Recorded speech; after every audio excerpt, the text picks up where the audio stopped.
Olá, caros amigos da Liga Espírita do Estado de São Paulo, sejam mais uma vez muito bem-vindos ao nosso Evangelho no Lar. Vamos aqui gravar o nosso Evangelho segundo o Espiritismo, dando continuidade ao capítulo 16, desta vez falando sobre aqui a instrução dos espíritos, né?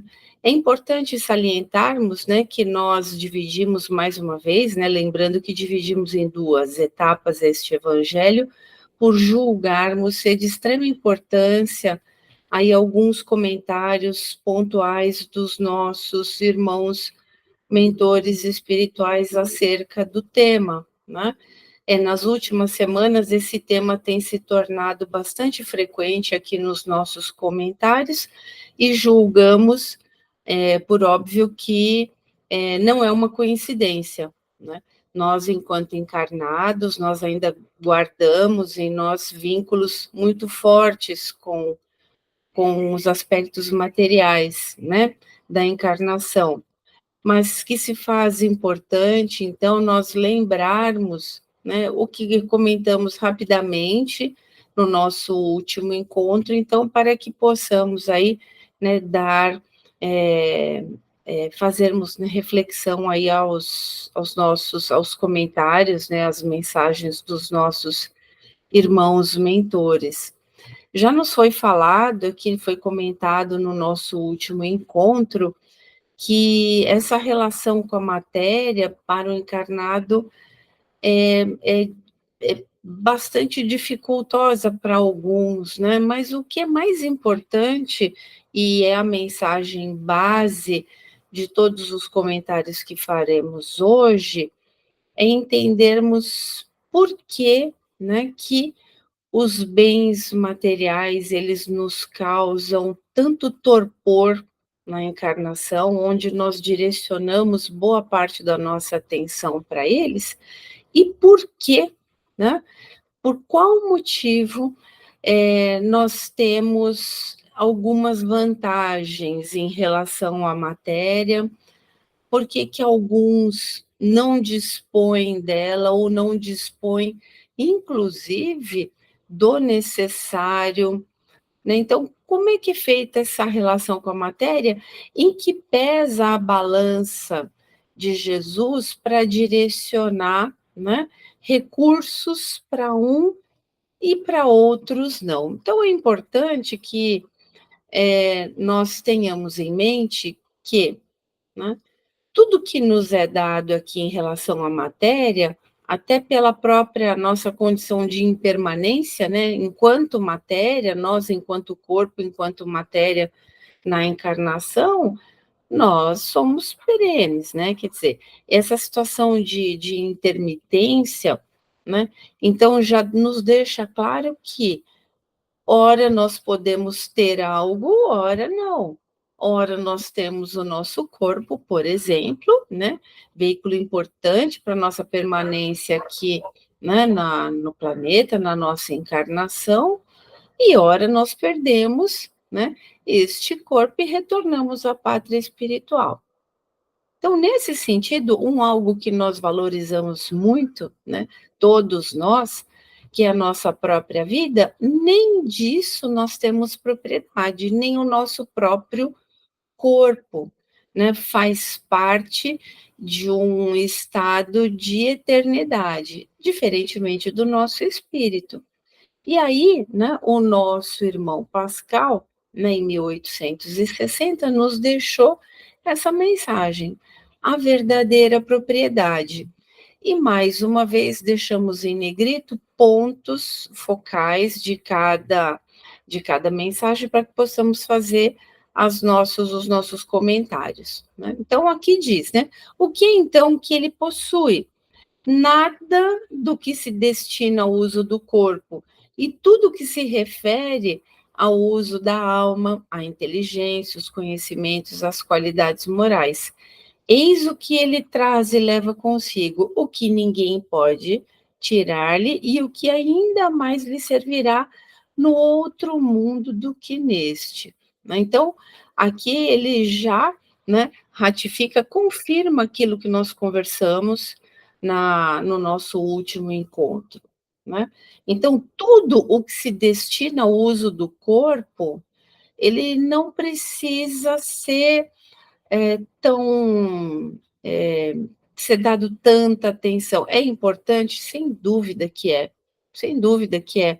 Enquanto encarnados, enquanto seres do mundo em que vivemos, nós precisamos da matéria, sem dúvida alguma, mas é questionável a atenção exagerada que nós damos para isso. Então, para tudo que se volta para o uso do corpo, então, tudo, né? Roupa, sapato, bens materiais diversos, enfim, nossa, se a gente for declinar aqui, né? Boa parte do que nos envolve na encarnação, né? Ou aparentemente, pelo que a gente consegue analisar, praticamente tudo que a gente utiliza na encarnação, né? Vai ficar aqui. E o que nos importa, o que importa para o nosso espírito, que é algo que nós podemos levar, né? E que isso nos vai ser útil depois do nosso desencarne, e que isso vai nos ser útil, né, quando nós reencarnarmos novamente, né, lá em estado, às vezes, meio que latente, mas é algo que nós incorporamos. Então, essas são as nossas verdadeiras riquezas. Estes são os verdadeiros recursos, os quais nós vamos precisar cada vez mais nos aprimorarmos, né? Então, é importante que aí o nosso irmão Pascal deixou essa informação para nós, de que aqui tudo o resto, todo este resto, para nós é tão somente um meio para a encarnação, mas não é o fim, não é uma atividade fim reencarnatória, né? E aí nós continuamos aqui com as lições dos nossos mentores, e aí, nós gostaríamos de dar destaque aqui para esta nossa mensagem, né? Se intitula aqui Um Espírito Protetor, e ele fala aqui para nós, né? Que os bens da terra pertencem a Deus. Como tudo o que é criado por Deus, quer dizer, tudo mesmo, né? Porque tudo que nos envolve é criação de Deus, né? É matéria, é criação de Deus, né? Mas Deus, ele tem uma lógica para lidar com a matéria que ele ora, né? Passa, digamos assim, em estado de concessão para que a gente possa utilizar. Então, nesse sentido, somos usufrutuários. E aqui diz: somos administradores mais ou menos íntegros e inteligentes, né? Por quê? Já é sabido da nossa condição de inferioridade, né? Da nossa condição de nós ainda não darmos a devida atenção para aquilo que realmente importa para nós, enquanto espíritos, né? Reencarnados, encarnados, mas espíritos. Então, tudo que envolve a matéria, poder, riqueza, quaisquer tipos de bens, né? Isso nos foi dada a condição de ter por algum motivo, seja por algum merecimento, seja por prova, enfim, né? Aí nós, na encarnação, inclusive em contato com alguns dos nossos amigos, frequentadores da nossa casa, esse é tema bastante recorrente, né? Ora, então qual a importância que eu devo dar para a matéria, né? Que elas nos sirvam tão somente de instrumento, né? A matéria, ela é um recurso, né, que Deus nos concede ou não, né? Depende aí de algumas leis, né, criadas por Deus e ao qual estamos sujeitos, querendo ou não, gostando ou não, né, compreendendo ou não, nós estamos sujeitos às suas leis, que são imutáveis, que são eternas. né? E aqui, ao longo das explicações dos nossos irmãos mentores, nós vamos perceber que cada um deles tem um foco num determinado ponto relevante em relação à nossa vida em matéria, né? E aqui, por exemplo, né, o nosso irmão, ele fala que, por exemplo, a questão da matéria, como nós somos, né, mais ou menos íntegros, inteligentes, né, na lida com a matéria, nós podemos, às vezes, né, em algum momento, termos aí uma condição material muito interessante e que, de repente, a gente pode perder, né? E por que isso acontece, né? Porque nós somos mais ou menos íntegros, mais ou menos inteligentes para lidar com a matéria, mas tudo tem a ver com aquela lição, por exemplo, da parábola da semana passada, né? Que nós falamos aqui no nosso encontro passado, né? A parábola dos talentos. A riqueza, ele pode ser considerado um talento, porque também nos é dado, como eu disse, em estado de concessão, e se nós não utilizarmos bem, se Deus, assim, né, julgar que nós não somos usufrutuários bons e fiéis, né, assim como na parábola dos talentos, aquilo pode nos ser tirado, ainda na encarnação. E aí, dessa forma, essa propriedade, né, que nós temos, né, tudo aquilo que a gente considera que é nosso, que na verdade não é, mas que a gente considera que é nosso, de um dia para o outro, nós podemos perder. Vamos nos desesperar, vamos achar que Deus não olha por nós? Não. Nos cabe aceitar, nos resignarmos e entendermos que, de repente, aquilo que nos foi concedido, nós não administramos aí muito bem, né? Então, tudo aquilo que nós ganhamos, né, de forma honesta, justa, né, e que nós não, através, né, desse nosso desejo, né, de adquirir riqueza, nós não prejudicamos a ninguém, né, isso é um outro ponto de relevância, né, isso não há nenhum questionamento quanto a isso. O mérito existe através do trabalho, do esforço, sem dúvida nenhuma. Mas o importante é o que nós vamos fazer com isso.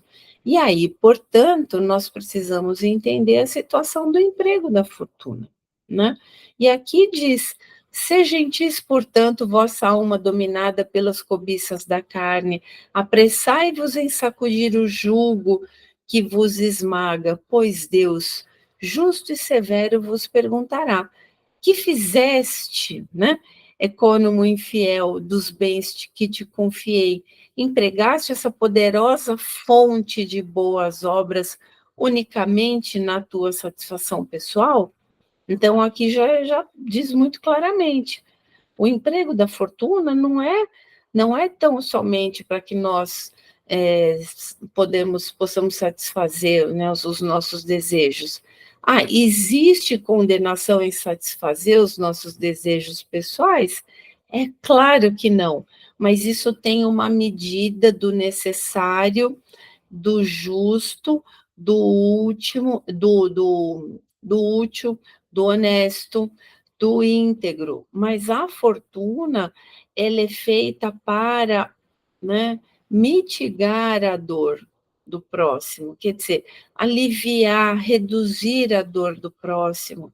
E se ela for utilizada especialmente aí, né, na condição não tão somente de ajudar aquele que já está em dificuldade, mas sim de evitar, né, a queda dos nossos irmãos, aí sim nós estamos utilizando, né, a matéria de forma, né, a honrar essa confiança que Deus depositou nas nossas mãos. E aí nós estamos falando do quê? De caridade. Mas qual caridade? Aqui a lição aqui nos mostra, aquela plena de amor que procura a desgraça e a socorre sem humilhá-la. Rico, dá o teu supérfluo, faze ainda mais, dá o teu necessário, porque o teu necessário também é supérfluo, mas dá com sabedoria. E é por isso que vários amigos nossos, né, pessoas que são ligadas aí à doutrina espírita, às vezes nós temos uma distorção do entendimento de caridade.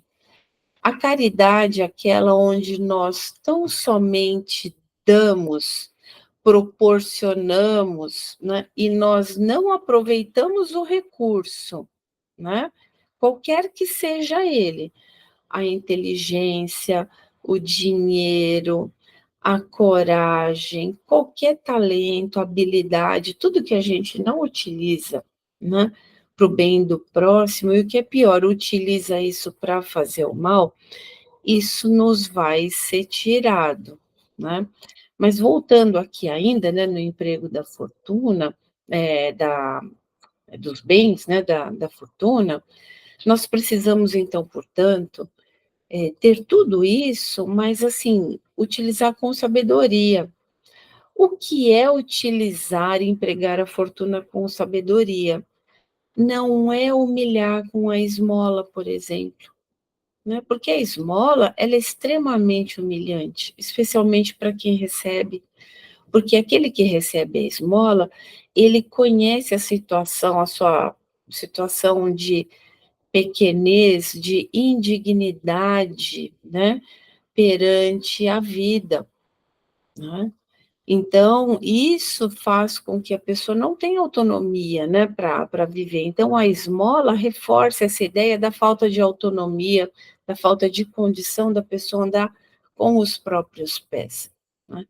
Então, a sabedoria na utilização da fortuna é criar condições para que as pessoas saiam da miséria. Essa é a verdadeira caridade, essa é a melhor forma com a qual nós utilizamos ou podemos utilizar, né, a riqueza, né, os nossos talentos, né. E aí ainda, por exemplo, né, mais uma mensagem aqui, né, que um espírito protetor deixou para nós, e ele reforça isso. Quantos tormentos várias pessoas aqui na encarnação têm nessa busca incessante pelos bens materiais, pelo dinheiro, pela fortuna, ou para saciar os nossos desejos, né? E psicólogos aí renomados, né? Posso até citar, por exemplo, né, a hierarquia das necessidades, né, do nosso amigo psicólogo Maslow, que ele fala que o ser humano ele é um eterno insatisfeito, né? Então, tudo que se dá para ele, na medida em que ele se vê satisfeito, ele vai querer mais. Atingindo determinado patamar, ele vai querer mais. E depois ele vai querer mais, e assim por diante. Então, quantos de nós, né, ficamos aí em trabalhos materiais, né, empregos, enfim, tendo atividades profissionais extremamente, assim, terríveis, angustiantes, que tiram nossas noites de sono, que fazem com que nós até nos esqueçamos aí da nossa família, né, aos quais nós temos aí, né, muita responsabilidade, né, espiritual, né, é, deixamos as nossas mais caras afeições de lado só para a gente se preocupar com o trabalho e com a matéria, né? Então, aqui, né, esse nosso irmão, ele diz que nós somos insensatos, né? Então, ele está falando, o cúmulo do absurdo é ver-se não raro aqueles que têm imoderado amor da fortuna e dos gozos que ela proporciona, sujeitarem-se a um trabalho penoso, vangloriarem-se de uma vida de sacrifício e merecimento, como se trabalhassem para os outros e não para si mesmos, insensatos. Então, onde está o mérito nisso, esse sacrifício, esse merecimento, né? E quando nós atingimos um certo patamar, né, em relação aos padrões, né, que o planeta adota como riqueza ou como pessoas que têm uma vida relativamente tranquila em termos materiais, né? Às vezes as pessoas se vangloriam, falei, nossa, eu trabalhei tanto, eu lutei, eu sofri, né? E na verdade, quais são as vantagens, né? Segundo aqui o nosso irmão, nós temos em relação a isso, né? Então, quem pensa dessa forma, está pensando tão somente, né, nos gozos voltados ao nosso corpo, né, ao nosso bem-estar, ao nosso conforto. E aqui tem um trecho aqui que eu acho que é muito forte, que fala assim, olha, assim esse amo tão mimado e acariciado tornou-se o vosso tirano. Então, nós nos tornamos escravos das riquezas. Esse é o ponto. Ao invés dele nos servir, né, servir de instrumento para que nós consigamos, né, conquistar algo em termos espirituais, voltados à moralidade, às aquisições espirituais, ao invés de utilizarmos como recurso, ele acaba sendo um tirano. Então, nesse sentido, nós deixamos de exercer plenamente a liberdade que Deus nos confiou. Então, na medida em que a gente se torna escravo de algo, nós perdemos a liberdade. E de forma equivocada, nós achamos que esses bens materiais nos proporcionam uma determinada liberdade, porque com ele a gente pode, né? Com a riqueza a gente pode comer o que a gente quiser, viajar para onde a gente quiser, desfrutar do que a gente quiser, né? De forma imoderada. Então, nós nos tornamos, então, portanto, escravos da matéria, né? Então, sendo nós, segundo Fenelon, né, sendo tão somente administradores daquilo que Deus nos proporcionou, né? O mau emprego disso, né, para tão somente a nossa satisfação pessoal, nos coloca numa situação um pouco complicada, porque pelas leis, hoje eu tenho, e se eu não souber utilizar, isso vai ser nos tirado, né? Então, aqui também fala, né, da situação daquela pessoa que diz, né, que trabalha, que luta e que conquista, ok, né? Mas que às vezes até com a desculpa de deixar bens para os seus descendentes ou para a sua família, na verdade, nós precisamos tomar um pouquinho de cuidado com isso, porque talvez seja uma forma, até inconsciente, de avareza. Então, nós utilizamos aí, né, da premissa de acumular bens para que nós possamos dar para nossa família ou deixar para filhos, enfim, né, para a nossa família, alguns bens para garantir uma vida futura mais tranquila, mas isso pode estar lá no fundo encobrindo um algo, né, um pontinho a melhorar aí, no que se diz respeito ao a nossa moralidade, né, encobrindo um pouco a nossa avareza. Então, quantas pessoas acumulam, simplesmente pelo fato de serem, né, avarentos, né? E aí, para encobrir, né, esse ponto a melhorar, né, esse ponto negativo, esse pontinho aí a trabalhar, né, acaba justificando, né, esse apego a deixar para a descendência. Mas como nós sabemos que é de Deus a propriedade de tudo, quem nos garante que isso, né, passado para o descendente, e até porque é louvável, né? Nós entendemos isso e as leis estão aqui, as leis da matéria, né? até nos garantem disso. Mas as leis dos homens estão abaixo das leis de Deus, né? Então, quem nos garante que isso, né, tudo isso que eu guardei vai de fato, né, ser passado, né, para os nossos descendentes? Não tem como. Isso vai depender muito da condição desses espíritos. Se esses espíritos que vão receber, né, esses bens, eles têm condição de administrar, né? E nesse sentido, nós temos que sempre agradecer a Deus por o ter e o não ter, porque o ter, né, a riqueza é uma prova muito difícil, o ter é uma prova muito complexa, né? Até pelo torpor que ela causa. O não ter, né? Ele de uma certa forma colabora para que a gente busque, para que a gente não fique no comodismo, para que a gente busque os meios de sobrevivência, né? Isso ajuda a trabalhar a nossa inteligência, né? E através da dificuldade e da dor, nós podemos aí trabalhar, né, as nossas aquisições espirituais, os nossos recursos, né, a essa nossa verdadeira riqueza. Então, nesse sentido, nós sempre temos que agradecer, né? Sempre temos que agradecer, ou por ter, ou por não ter, ou por ter determinado tempo, e isso nos ser tirado por algum tempo, o que também não é uma condição, né, eterna, né?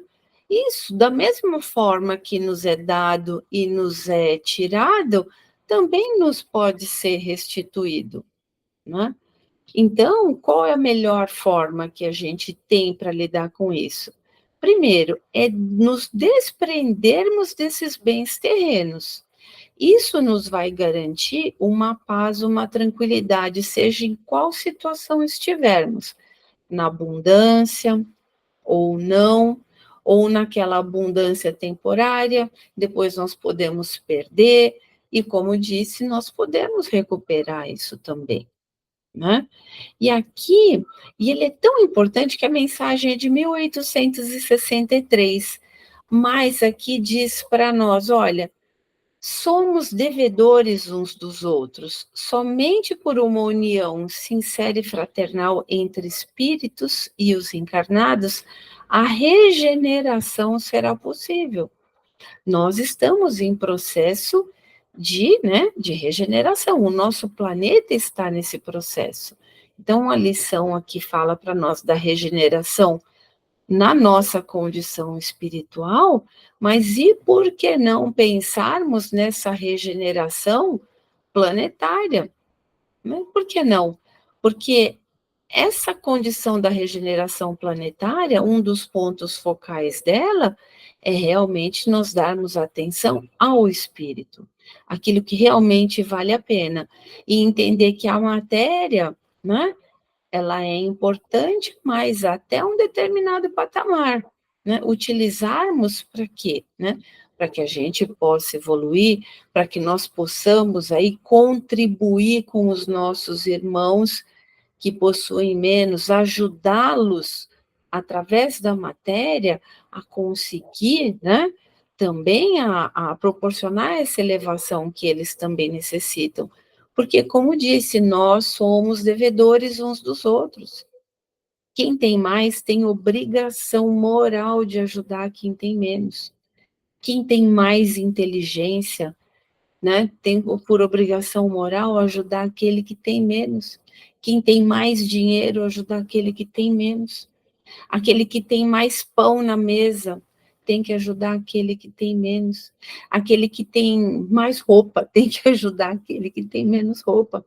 Né? Ajudar aquele que, né, no inverno, né, tem o guarda-roupa lotado de roupas que vai dar para uma encarnação inteira, né? A gente tem a obrigação de ajudar aquele que está passando frio, né? E assim por diante. Essa é a verdadeira condição. Por isso que nos desprendermos dos bens terrenos não significa que nós temos que fazer, né, loucuras do tipo: "Ah, não, a minha preocupação é tão somente com o espírito, eu vou ficar naquela miséria voluntária. Eu vou dar tudo para todo mundo e vou permanecer e vou ficar na miséria".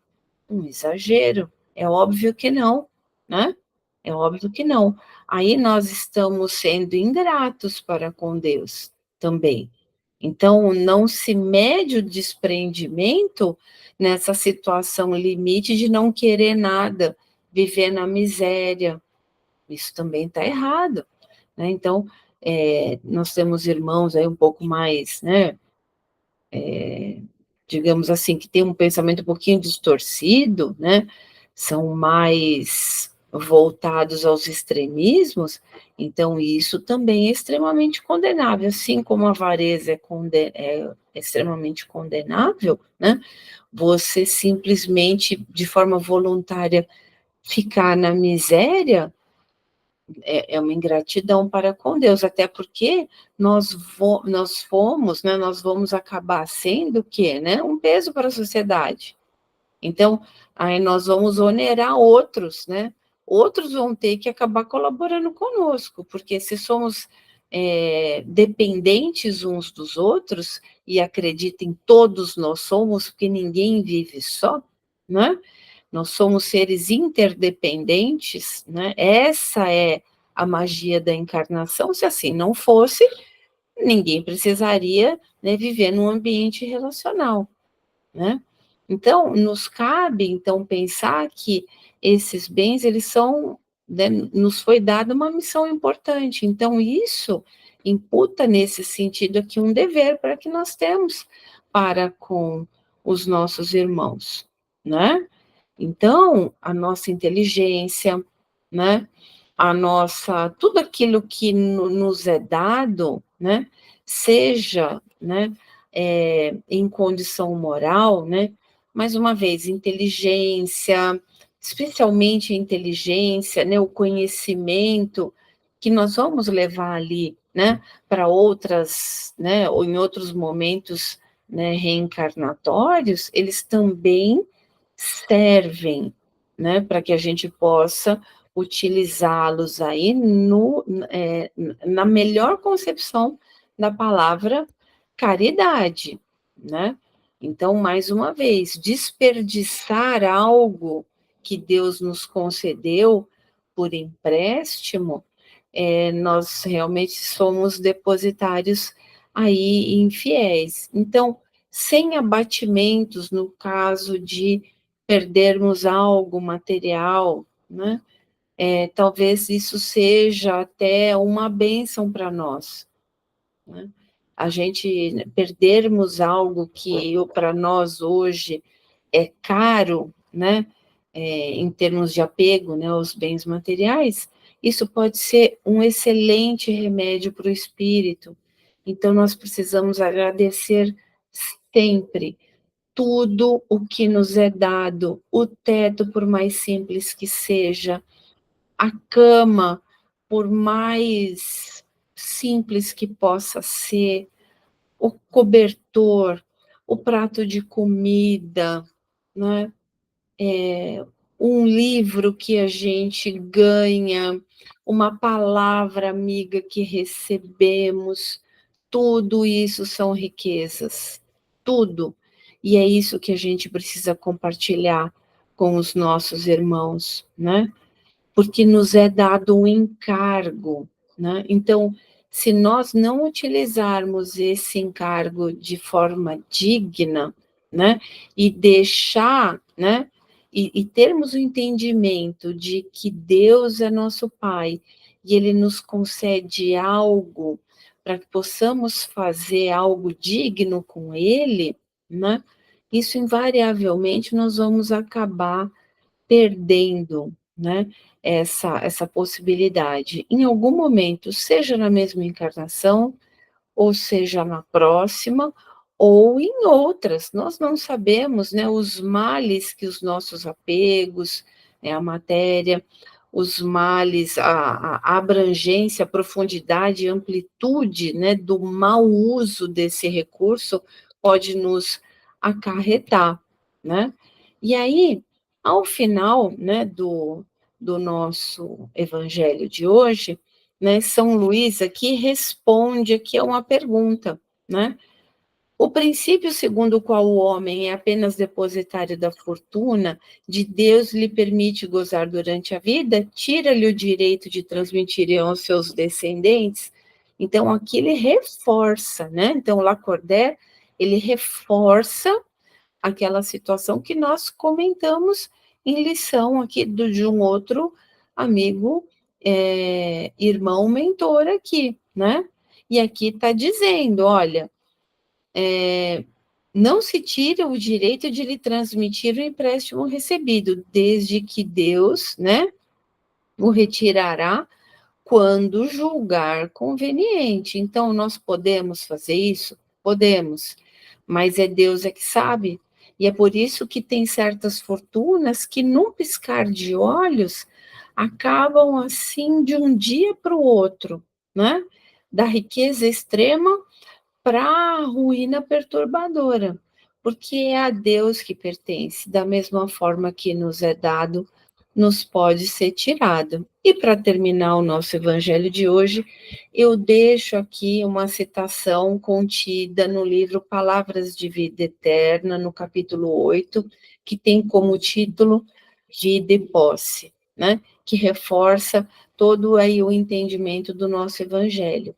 Lembra-te de que amanhã restituirás à vida o que a vida te emprestou, em nome de Deus, e que os tesouros de teu espírito serão apenas aqueles que houveres amealhado em ti próprio, no campo da educação e das boas obras. Então, nós ficamos com o nosso evangelho aqui, encerramos aqui o nosso encontro e esperamos aí encontrá-los novamente numa próxima oportunidade. Que Deus seja com todos, tenha uma excelente semana e até o nosso próximo encontro.